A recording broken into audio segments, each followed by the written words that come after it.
Let's just be honest for a minute before I start this video. I think that was one of the greatest Rolex 24s in history.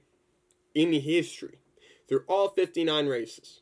If we're going to be talking about iconic moments, like the first one where Dan Gurney was stuck in front of the start-finish line, or Tony Stewart in 2004 with the block of wood, I think the chaos and the drama of this year's Rolex 24 is going to add to those moments. So hey everybody, my name is Matt Skipper, and in today's video we're going to be discussing everything from the Rolex 24 and my feelings about IMSA in that race and just how amazing it was. So, Acura completely underestimated. I completely underestimated them. I should have expected more of Acura. I thought they were just going out there, rolling around. They weren't going to compete. You know, I said in my predictions video, I said maybe they'll be up there, but I don't think so. And I was completely wrong. So, Wayne Taylor Racing, for the third year in a row, wins the Rolex 24. And it was a great performance by them. They were the best car overall through all 24 hours. You can't even say that just like they were there based off of pitch strategy or they were just there on a limb. No, they had the fastest car. Overall, they played their strategy well. They played their cards well. And hey, it gave their four drivers watches. Helio Castroneves, Ricky Taylor, Felipe Albuquerque. It was an Alexander Rossi. Almost forgot him. I think, yeah, this year's Rolex 24 was just amazing. And then the final 10 minutes. I know my Danish people are going to be really upset. But when Chip Ganassi blew their tire with 10 minutes to go as they were about to catch Wayne Taylor. I mean, that is going to be the main thing that's going to add to all like those commercials and all the replays and everything. But I hope that doesn't overshadow how amazing that race was. The racing in general, there were four cars that could have won. Mazda was still in it. The Jimmy Johnson Ally car was still in it. Wayne Taylor, obviously, the winners. And Ganassi, if they didn't blow their tire, I think it was going to be a four-way fight to the win. But you know what? Things happen, and I'm just happy that there was just an amazing race to see. So in LMP2, I was completely underestimated. I thought the 52 car, PR1 Mathiasen car was going to run away with it. But the Crayon car from Era Autosport wins. So that was a surprising win to me. But hey, you know what? That is another big part of the Rolex 24. You expect one thing, and then all of a sudden, just 5 seconds or 1 second or just one little slip up can still just change everything about the race. But you know what? They, again, like I said about Wayne Taylor, they played their cards well and they made it out to the end. So congratulations to the Crayon team and Era Autosports. Good performance. It was really awesome to watch. And another really good class that I didn't expect to be well was LMP3 with the Riley Motorsports team. Another team that I didn't think was going to be up there because I thought they were going to be one of the crash dummies.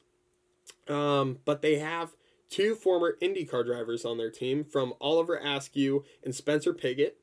They were really the main drivers out there leading that car. My pick, João Barbosa's team, the 33, finished second, so I wasn't too far off. But you know, Riley, I should have went with them, with Askew and Pigot, but LMP3, you really didn't know how they were going to be, but they were better than what everyone expected. They kept a lot of their noses clean. Just a couple of incidents. The main one was with an LMP3 getting into the Risi Ferrari in GTLM, which we will talk about in a couple of minutes. But LMP3, awesome job by them. So let's move on to GTD. Mercedes won 2. Mercedes won 2. Mercedes won 2 by Windward Racing, a team that I completely forgot was in the race. I thought they were a part of Win Autosport, but they were a completely different team and completely went under my thumb. And I think that's the story of this year's Rolex 24. Expecting the powerhouses to be up there, and they just either had issues or just had completely bad luck. I think that is the moral of this year's race, is watch out for the underdogs. So Mercedes won 2, Windward Autosport, and then the Sun Energy car finishing second. Awesome performance by them. So now let's talk about GTLM. Wet fart of a start. With BMW, I believe, getting into the Porsche, and they're spinning and crashing before the start because they did a split start because they wanted to get away from LMP3 because they thought LMP3 was going to be bad. Little did they know it was going to be GTLM. So a bit of a wet fart on the last GTLM race in the Rolex 24. But after that mess and everybody started to find their groove, it turned out my pick was right. Corvette, 3 and 4, 1, 2. Jordan Taylor, part of the 3 team, just completely dominated. The 4 car with Nick Tandy. Basically the 3 and the 4 car, it was either going to be one of them winning. It was either going to be them side by side to the line, or they were going to wreck each other. But they were clean, good racing. BMW was up there a couple of times. Ferrari was up there a couple of times, but just Corvette, they just have it.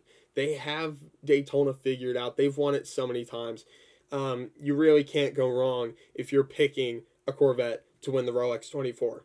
So that is the final GTLM Rolex 24 race.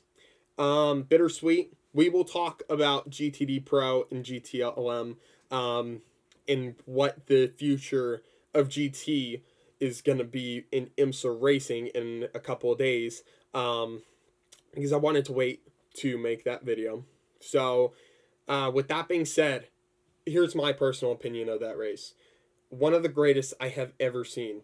I was watching it with a bunch of my friends, and after the race, after we sat down, had some food, we all discussed, is this going to be an instant classic? Is this really going to be one of those classic races? And I think the majority, I think actually all of us agreed, yeah, this is going to be an iconic race. If you're going to get somebody interested into IMSA or the Rolex 24, it's going to be the 2021 Rolex. And for good reason. Might be a messy start, but there was just so much competitive racing over 24 hours, a lot of pit strategy, a lot of good drivers up there. I just want to make a quick word. Kamui Kobayashi and the 48 team.